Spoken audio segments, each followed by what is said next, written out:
Did you even ask the owner of this house for permission? The question left my mouth with a calm I hadn't expected. I had just opened the door to my condo, grocery bags still dangling from my arms, and there she was. Chloe, my daughter-in-law, standing right in the middle of my living room as if it were nothing. There were 2 enormous suitcases at her feet and an expression that mixed surprise with something worse. Annoyance. As if I were the intruder.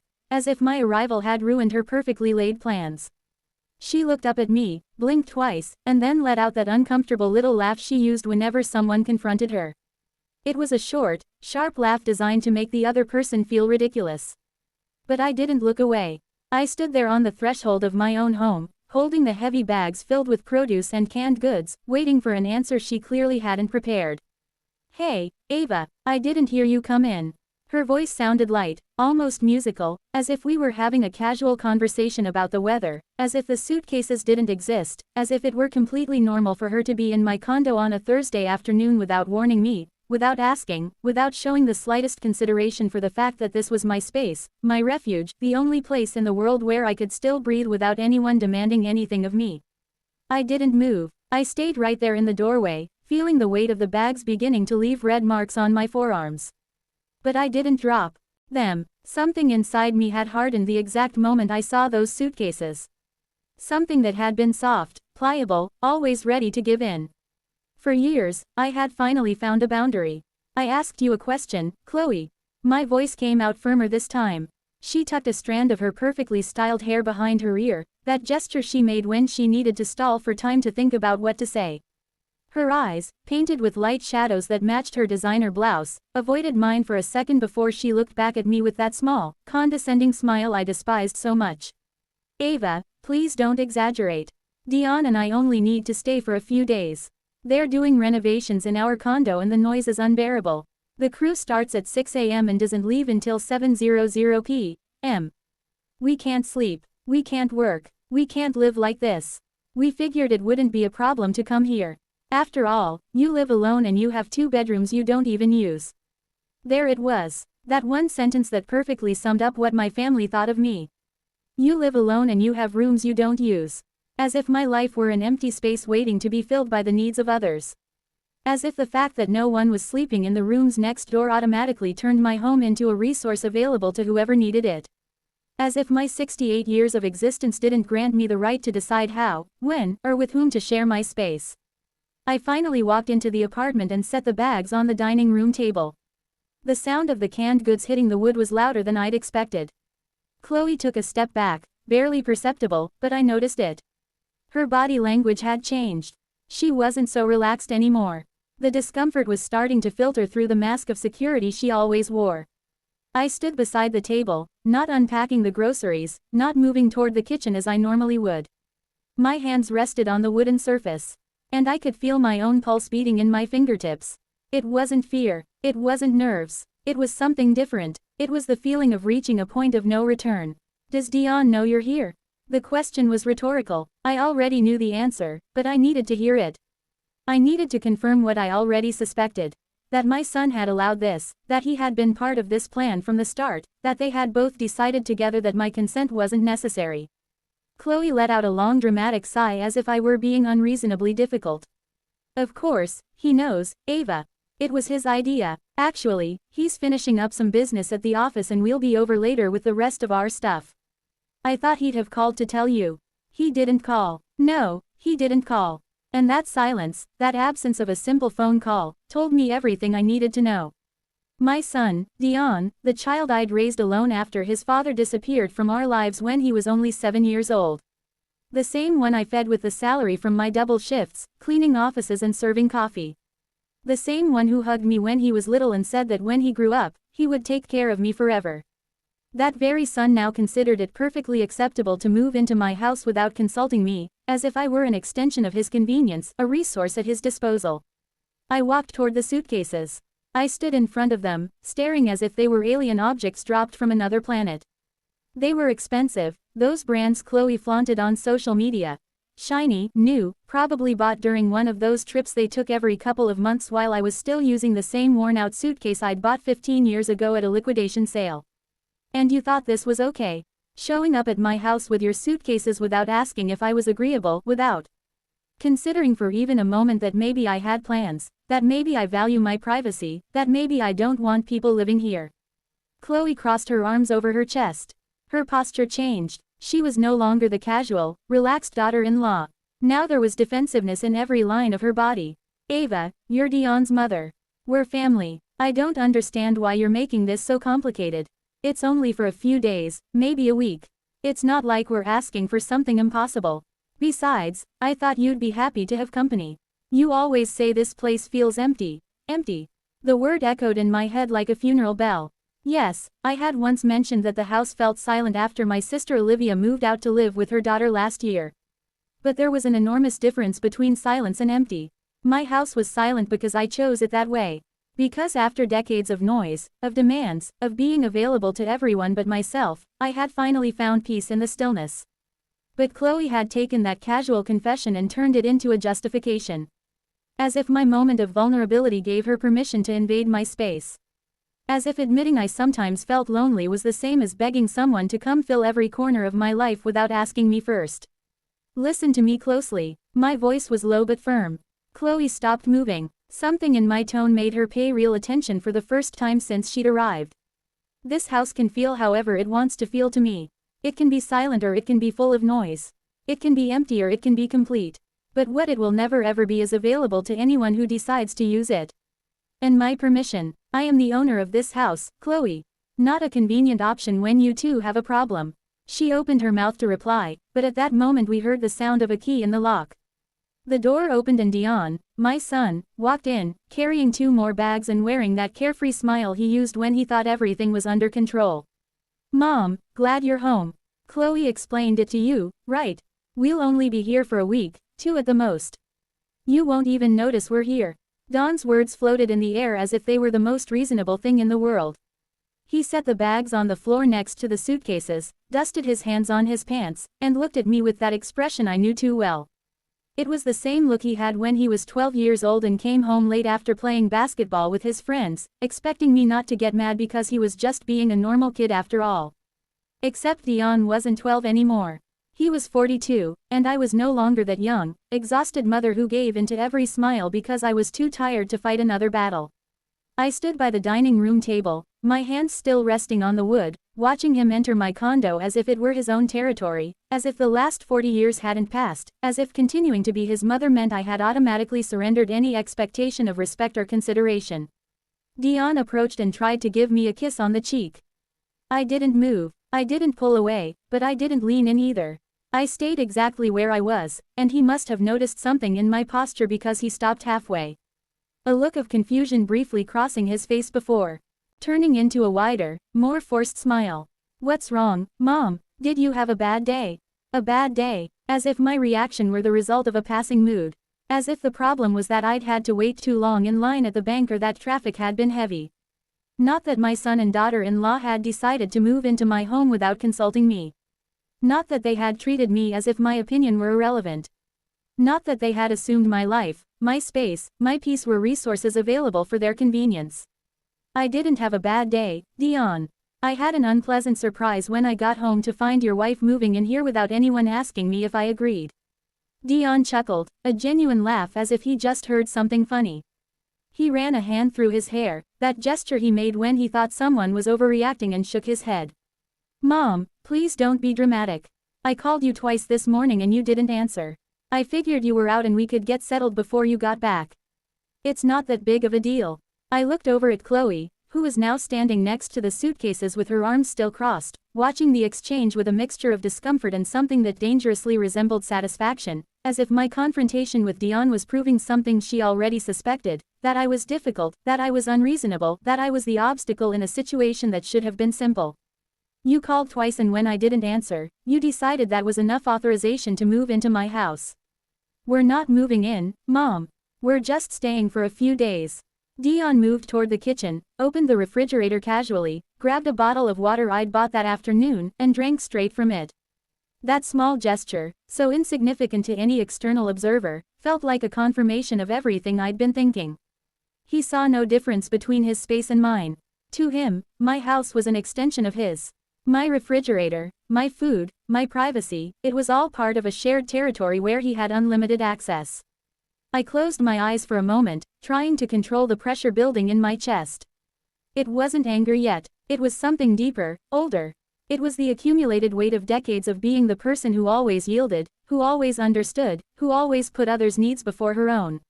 It was the weariness of having spent my entire adult life being useful, available, and convenient for everyone but myself. How many days is a few days, Dion? He shrugged, still drinking the water, not looking directly at me. A week, 2 at the most. The crew said they'd finish up fast. It's just until we can sleep in our own bedroom again without waking up to the sound of drills at 6 a.m. 2 weeks. 14 days of having 2 people in my space, using my bathroom, eating my food, interrupting my routine. 14 days of not being able to walk in my pajamas through my own living room if I woke up thirsty in the middle of the night. 14 days of having to consider others' schedules before deciding if I could watch my favorite show or listen to my music. 14 days of giving up the peace I had worked so hard to build after years of noise and chaos. And you just assumed I'd be okay with that. Dion finally capped the water bottle and looked at me with something that tried to look like patience but was really thinly veiled condescension. Mom, you're my mother. Of course, I assumed you'd be okay with it. What did you want us to do? Stay in a hotel and spend $150 a night when you have 2 empty bedrooms here? That doesn't make sense. $150 a night. There was the real truth. Naked and unadorned. It wasn't about needing me. It wasn't about wanting to spend time with me. It was about money, about economic convenience, about how using my apartment for free was more sensible than paying for their own comfort. And I, as always, was expected to understand, to be reasonable, to place their financial needs above my emotional tranquility. Chloe cleared her throat from her spot next to the suitcases.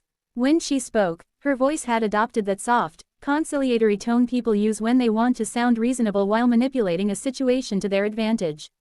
Ava, we really don't want to cause you any trouble. If it's a problem, we can help with expenses. I don't know, maybe $50 extra for utilities. We'll be using water and electricity. It's only fair we contribute. $50. As if the problem were the cost of utilities. As if I could put a price tag on my privacy, my routine, the quiet mornings where I sat on my balcony with a cup of coffee and simply existed without having to be a mother-in-law, a hostess, or any other role others needed me to play. It's not about money, Chloe. My voice came out wearier than I intended. Dion approached again, this time putting a hand on my shoulder with that gesture he'd used 1,000 times when he wanted to soften me up. Then what is it about, Mom? Just tell me what's bothering you and we'll fix it. You want us to buy the groceries? Perfect, no problem. You want us to clean everything before we leave? We can do that, too. You don't want us making noise in the mornings? We'll be silent as mice. Tell me what you need and we'll do it. What I needed was for them to have asked me first. What I needed was for them to have considered that maybe I had the right to say no. What I needed was for them to understand that being family didn't mean having automatic access to every aspect of my life without my consent. But how could I explain that without sounding like the selfish mother, the difficult mother-in-law, the unreasonable woman who refused to help her own family in a time of need? I gently moved Dion's hand from my shoulder, not with abruptness, but with enough firmness for him to know the gesture wasn't welcome right now. What I need, Dion, is for you to understand that this is my house, not a hotel, not a backup option, not a resource available every time you have an inconvenience. It's the place where I live, where I rest, where I have the right to decide who enters and who stays. But we're your family, Mom. His response was immediate, almost automatic, as if those 4 words were an irrefutable argument, as if the simple fact of sharing blood nullified any expectation of respect or consideration. And maybe for a long time I had believed that. Maybe for years I had accepted that being family meant always being available, always understanding, always willing to sacrifice my own needs for theirs. But something had changed. Maybe it was turning 68 and realizing that time was no longer infinite. Maybe it was the death of my friend Serena last year, who spent her last days going out of town. You come when Chloe is busy and you need me to hold on to some important documents. You come when you fought with her and need a place to crash for one night. You come when you have car trouble and need me to lend you money for the shop. But when was the last time you came just to ask me how I was, to spend an afternoon with me, to be interested in my life, beyond what I can do for you? That's not fair, Mom. His voice had risen, and I could hear the defensive tone filtering through every word. I call you on the phone. I send you texts. I asked you last week if you wanted to come out to dinner with us. You invited me to dinner because it was Chloe's birthday and you needed someone else to pay the bill. You didn't invite me because you wanted my company. In fact, you barely spoke to me all dinner. You two spent the whole time arguing about where you were going on vacation next month, while I sat there eating my salad in silence. I didn't know you felt that way. Why didn't? Chloe was the one to break the silence. Her voice had lost that casual, confident tone. Now it sounded more careful, as if she were choosing every word with precision. Ava, if you really don't want us to stay, we can find another solution. We don't want you to feel uncomfortable in your own home. I looked at Dion, expecting him to back up what his wife had just said. But he was looking away, his jaw tight, clearly annoyed at how this whole situation was unfolding. And in that moment, I understood something I should have understood years ago. My son wasn't going to defend me. He wasn't going to acknowledge they had made a mistake. He wasn't going to validate my feelings or apologize for assuming my life was at his disposal. Because to him, I was still that mother who always said yes. That mother who moved mountains to make things easy for him. That mother whose love was measured in silent sacrifices and ignored needs. And any deviation from that pattern wasn't personal growth on my part. Wanted? The part where I raised a son who sees me as a resource instead of a person. The part where I spent so many years being useful that I forgot how to be valued.